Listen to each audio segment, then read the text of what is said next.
حضرات، آج کا یہ نورانی جلسہ، یہ بزم نور جس میں ہم اور آپ شرکت کی سعادت حاصل کیے ہوئے ہیں، آج 10واں جلسہ ہے، عاشورہ کی رات ہے، صبح 10 محرم الحرام کی تاریخ ہے، یہ 10ویں رات ہے، 10واں بیان ہے۔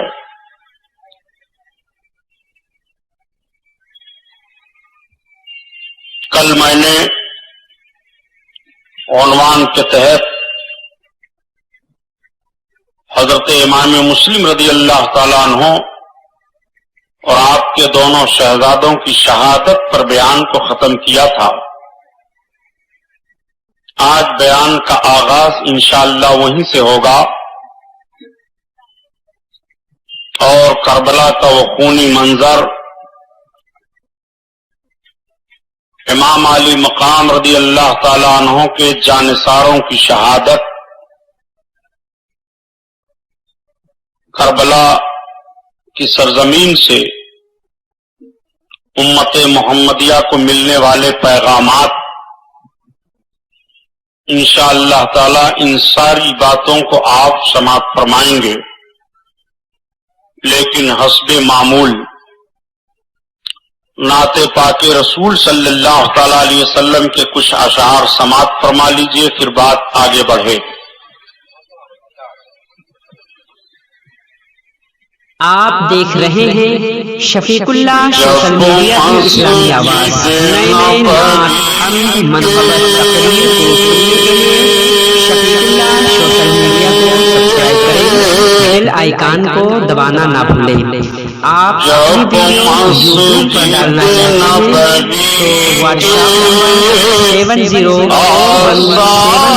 70 جب مسجد نبوی کے مینار نظر آئے، جب مسجد نبوی کے مینار نظر آئے، اللہ کی رحمت کے آثار نظر آئے، اللہ کی رحمت کے آثار نظر آئے، طیبہ کی ہواؤں میں، کعبے کے فضاؤں میں، طیبہ کی ہواؤں میں، کعبے کی فضاؤں میں، ہم نے تو جدھر دیکھا سرکار نظر آئے، ہم نے تو جدھر دیکھا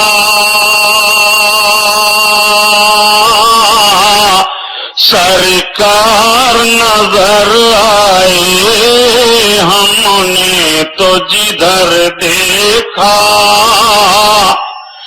جب گنبد خضرا کے دیوار نظر آئے، یا رسول اللہ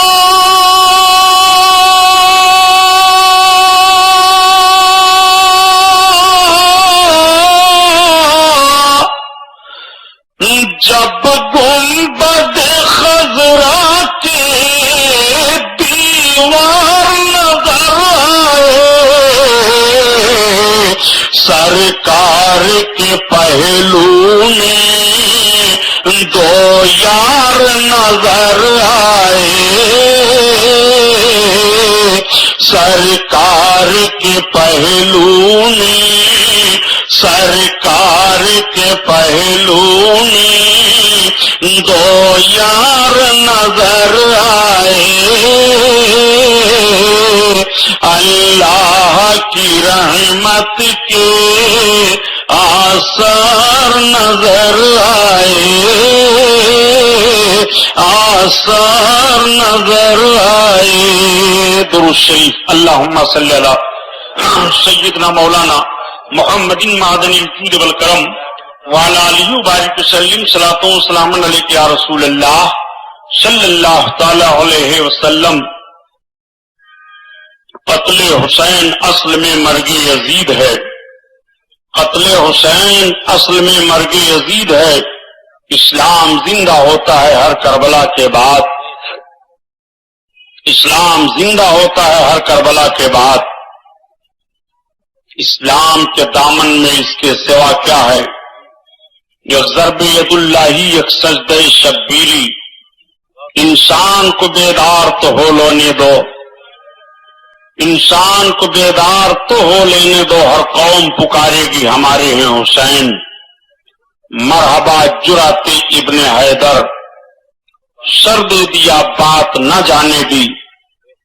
اللہ تعالیٰ نے قرآن عظیم میں ارشاد فرمایا وَلَا تَقُولُوا لِمَنْ يُقْتَلُ فِي سَبِيلِ اللَّهِ أَمْوَاتٌ بَلْ أَحْيَاءٌ وَلَكِنْ لَا تَشْعُرُونَ۔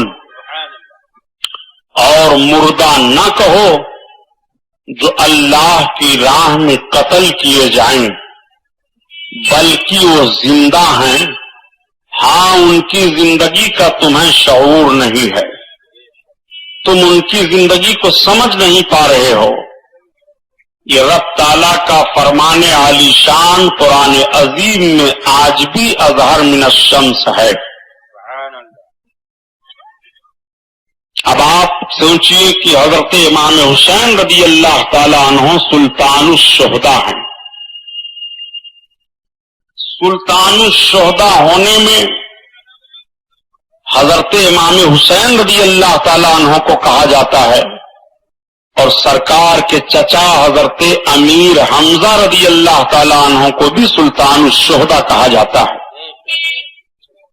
مگر دونوں کے جنگ میں فرق ہے۔ اللہ کے حبیب صلی اللہ تعالی علیہ وسلم کے چچا جب میدان احد میں شہید ہوئے تو مکمل کفر سے آپ کا ٹکرانا ہوا تھا۔ کربلا کی سرزمین پر امام علی مقام رضی اللہ تعالیٰ عنہ کی شہادت ہوئی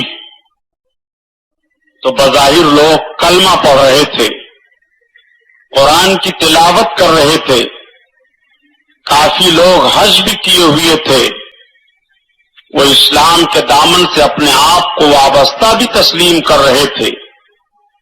ایسی تلواریں کربلا میں چلی ہیں جن تلواروں کی چھاؤں میں امام حسین رضی اللہ تعالی عنہ کو شہادت کا درجہ ملا۔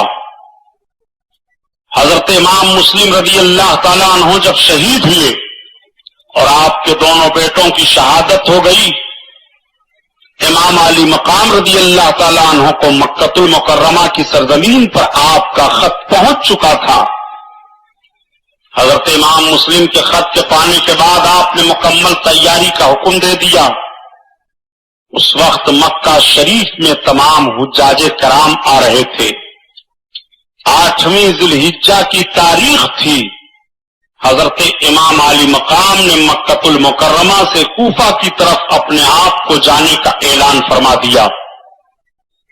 آپ ذرا غور فرمائیے کہ ساری دنیا کے مومنین 8 ذی الحجہ کو مینا کے میدان میں جمع ہوتے ہیں، لیکن ساری دنیا کے مومنوں کا امام آج 8 تاریخ کو 8 ذی الحجہ کو مکۃ المکرمہ سے کوفہ کی طرف روانہ ہو رہے ہیں۔ 25 حج پیدل کرنے والے حضرت امام علی مقام آج نفلی حج کو چھوڑ کر کے کوفہ کی طرف جا رہے ہیں۔ کچھ لوگوں نے مشورہ دیا کہ ابھی سفر ملتوی رکھا جائے۔ امام علی مقام فرماتے ہیں اتمام حجت میں کر چکا ہوں، کون سی وجہ ہے کہ سفر کو ملتوی کر دوں۔ صحابہ کرام کی جماعت آ گئی، تابعین آ گئے، مکہ کے بڑے بڑے سربراہ لوگ آ گئے۔ ان لوگوں نے کہا یا شہزادے رسول، ہماری طبیعت نہیں چاہتی ہے کہ آپ کوفہ جائیں، اس لیے کہ کوفہ والوں کی غداریاں بڑی مشہور ہو چکی ہیں. وہ آپ کے ساتھ وفاداری کا ثبوت وقت آنے پر دے ہی نہیں پائیں گے. ان کی سرشت میں غداری ہے، دنیا کو خریدنا ہے. حضرت عبداللہ ابن عباس، حضرت عبداللہ ابن عمر، حضرت عبداللہ ابن زبیر یہ سب کے سب مشورہ دیتے ہیں. بلکہ حضرت عبداللہ ابن عباس نے تو آپ کے پاؤں تک کو پکڑ لیا، شہزادہ رسول مکہ نہ چھوڑیے. مکہ اور مکہ کی گرد و نواح کے لوگ اتنے آپ کے پاس جمع ہو جائیں گے کہ سارا کام یہیں سے کیا جا سکتا ہے. امام علی مقام ارشاد فرماتے ہیں نہیں، میں نے جو نانا جان سے وعدہ کیا ہے وہ وعدہ مجھے نبھانا ہے. میرے دوستوں، میرے احبابوں، جو اشارے اور جو پیغام مجھ کو میرے نانا کی طرف سے دین حق کی حفاظت کے تعلق سے ملے ہیں وہ آپ حضرات کو نہیں معلوم ہے. مجھے مت روکو، میں جاؤں گا. حضرت امام علی مقام رضی اللہ تعالیٰ عنہ مکمل تیاری کر لیتے ہیں. تب تک آپ تیاری ہی کر رہے تھے کہ آپ کے دونوں بھانجے آ کر کے مدینہ طیبہ سے پہنچ جاتے ہیں. پتا چلا کہ حضرت عبداللہ ابن جعفر طیار کے شہزادے آئے ہیں. ماموں کی خدمت میں گئے، دونوں شہزادوں نے خط پیش کر دیا. آپ کے بہنوئی نے خط لکھا تھا جس کا مفہوم یہ تھا کہ میں آپ کو اطلاع دیتا ہوں کہ میں نے عامل مدینہ سے آپ کے تعلق سے امن و امان کی اجازت لے لی ہے. ان قریب امن و امان کی تحریر آپ کی بارگاہ میں لے کر کے حاضر ہو جاؤں گا. میں نے سنا کہ آپ مکہ چھوڑ کر کے کوفہ جا رہے ہیں، اس لیے جب تک میں نہ پہنچوں آپ کوفہ جانے کا ارادہ ملتوی رکھیں. حضرت امام علی مقام خط کو پڑھنے کے بعد دعا دیتے ہیں اور لوگوں سے کہتے ہیں کہ اب چونکہ میں نے ارادہ کر لیا اس لیے میں کوفہ کا سفر جاری رکھوں گا. حضرت امام علی مقام حرم شریف میں آئے، 2 رکعت نماز ادا کرتے ہیں، خانہ کعبہ کا طواف فرماتے ہیں، حجر اسود کا بوسہ لیتے ہیں، آنکھوں سے آنسو بہ پڑتے ہیں. آپ ارشاد فرماتے ہیں حجر اسود تجھ کو میرے نانا نے چوما تھا تو ساری دنیا تجھے چوم رہی ہے، سارے مسلمان تجھے چوم رہے ہیں، تو کعبہ کی دیوار سے لگا ہوا ہے، مگر حجر اسود دیکھ مجھے بھی میرے نانا نے چوما تھا، تجھ کو تو میرے نانا نے چوما، قیامت تک تجھے لوگ چومتے رہیں گے، اور میرے نانا نے مجھ کو چوما. کلمہ پڑھنے والے ہی میرا استقبال تلواروں سے کریں گے، چومنے کے بجائے میرے جسم پر گھوڑے دوڑا دیں گے. حجر اسود میں وہ وقت دیکھ رہا ہوں، کعبہ تیری حفاظت کے لیے. میرے نانا جان رات کی تاریکی میں نکلے تھے، ہجرت کر کے مدینہ طیبہ گئے تھے، اور ایک کعبہ تیرے عمر کی حفاظت کے لیے میں بھی رات کی تاریکی میں نکل کر کوفہ کی طرف جا رہا ہوں. ایک کعبہ تیری عزت سلامت رہے، تیرا وقار سلامت رہے، حرم کی دیواروں تمہیں میں سلام پیش کر رہا ہوں. حجر اسود میرا سلام لے لے. حضرت امام علی مقام رضی اللہ تعالیٰ عنہ بیجی پلکوں کی چھاؤں میں حرم شریف سے باہر آتے ہیں. سوشل میڈیا کی آنے کے بعد نئے منقبت تقریر کو سننے کے لیے شفیق اللہ سوشل میڈیا کو سبسکرائب کریں، جانے کے لیے لوگ تیار تھے. نہ بھولیں. حضرت امام علی مقام سب کا جائزہ لیتے ہیں. اہل بیت اطہار کا ایک مختصر قافلہ ہے، حج کے ایام چل رہے ہیں.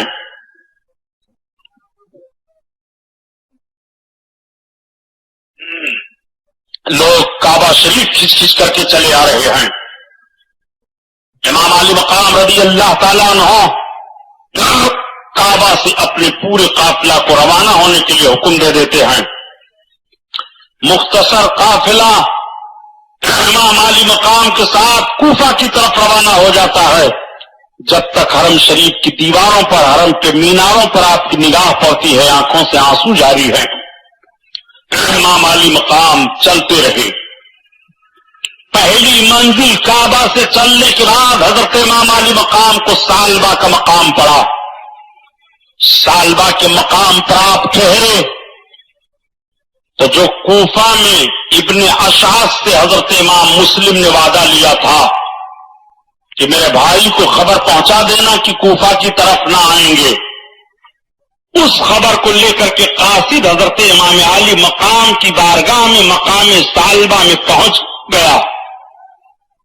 پوچھا لوگوں سے کہ امام علی مقام کا خیمہ کون ہے، کس خیمے میں آپ جلوہ افروز ہیں؟ بتایا گیا امام علی مقام کا خیمہ یہ ہے۔ حضرت امام علی مقام کی بارگاہ میں قاصد حاضر ہوا، حاضر ہونے کے بعد عرض کیا حضور میں آپ کے نام پیغام لے کر کے آیا ہوں، آپ کے بھائی امام مسلم بن عقیل کو کوفہ میں شہید کر دیا گیا، ان کے دونوں بچوں کو شہید کیا گیا، ان کے دونوں بچوں کے ساتھ ساتھ حانی ابن عروہ کو بھی شہید کیا گیا، ان کے ساتھ ساتھ مشکور داروغہ جیل کو بھی شہید کیا گیا۔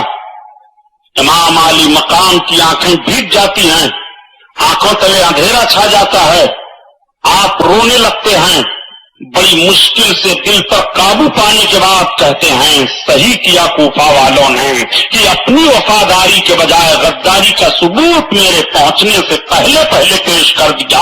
امام علی مقام کی آنکھیں بھیگی ہوئی ہیں، آنکھوں سے آنسو بہ رہے ہیں، کئی مرد اکٹھا ہو گئے، سارے لوگوں کے سامنے حضرت امام مسلم کی شہادت بیان کی جاتی ہے، اور آپ کے دونوں شہزادوں کی شہادت بیان کرنے کے بعد سب پھوٹ پھوٹ کر رونے لگتے ہیں، آنکھیں آنسو بہانے سے رک نہیں رہی ہیں۔ امام علی مقام قابو پانے کے بعد اب جب عورتوں کے پاس جاتے ہیں تو سامنے حضرت امام مسلم کی بچی پڑ گئی، امام علی مقام کی نگاہ پڑتی ہے کہ آنسو بہنے لگے، بچی کے سر پر دستے شفقت پھیرا، بیٹی پوچھ پڑتی ہے اے چچا جان آج سے پہلے جب آپ ہم کو دیکھا کرتے تھے تو یہ نوعیت آپ کی نہیں ہوتی تھی، اس طرح سے آنکھوں سے آنسو نہیں بہ رہتے تھے، اے چچا آج کیوں اس طرح سے آنکھوں سے آنسو بہ رہے ہیں، کوئی بات تو نہیں ہے، کوئی مصیبت تو ایسی نہیں آ گئی ہے؟ اتنا سننا تھا۔ امام علی مقام کی ہچکیاں بچ جاتی ہیں، آنکھوں سے آنسو سامن بھادوں کی طرح برس رہے ہیں، دستے شفقت پھیرتے ہوئے فرماتے ہیں بیٹی تو یتیم ہو گئی ہے، بچی تیرے سر سے تیرے باپ کا سایہ اٹھ گیا ہے۔ اتنا سننا تھا، بچی چیخ پڑتی ہے، بے ہوش ہو کر کے گر پڑتی ہے۔ اس بچی کی ماں کا انتقال تو پہلے ہو گیا تھا، باپ کی شہادت کی جب خبر ملتی ہے تو بچی پوچھ پڑتی ہے اے چچا ہمارے دونوں بھائیوں کا حال کیا ہوا ہے؟ پتا چلا کہ تمہارے دونوں بھائیوں کو بھی بیٹی شہید کر دیا گیا۔ اتنا سننا تھا، اب بتاؤ اس بچی کا حال کیا ہوگا جس نے یہ سنا ہو میرے باپ کو دشمنوں نے شہید کیا، میرے بھائی کو دشمنوں نے مار دیا ہے، اس بچی کا حال کیا ہوگا؟ بچی تو بے ہوش ہو جاتی ہے۔ حضرت زینب رضی اللہ تعالیٰ عنہا پڑھ کر کے بیٹی کو سنبھال لیتی ہیں، عورتوں کے آنسو بہنے لگتے ہیں، آنسو رک نہیں رہے ہیں۔ امام علی مقام نے تھوڑی دیر تک سوچا اور سوچنے کے بعد کہا اے میرے ساتھیوں اب تو کوفہ والوں کی غداری کا علم ہو ہی چکا ہے، اب کوفہ والے ہمارا استقبال تلوار سے کریں گے، اب کوفہ والے ہمارا اختلاف ہر موڑ پر کریں گے، اب یہ نہیں ہوگا کہ تمہاری شاندار دعوتیں ہوں، اب یہ نہیں ہوگا کہ تمہارا استقبال ہو، تمہارے پیر دھو کر کے پیے جائیں، اب یہ نہیں ہوگا کہ تم کو محبت کی نگاہ سے دیکھا جائے۔ کوفہ والے بک چکے ہیں، کوفہ والے تیر و تلوار کی بارش کریں گے بجائے نعرہ لگانے کے۔ میرے ساتھیوں میں ایک رائے پیش کرتا ہوں کہ ابھی غنیمت ہے، ابھی چند قدم ہم چلے ہیں، جتنے لوگ ہیں سب واپس ہو جائیں، یہ رائے کر لی جائے کہ کیا کیا جائے۔ اتنا سننا تھا کہ حضرت مسلم بن عقیل کے بھائی کھڑے ہوتے ہیں اور کہتے ہیں شہزادے رسول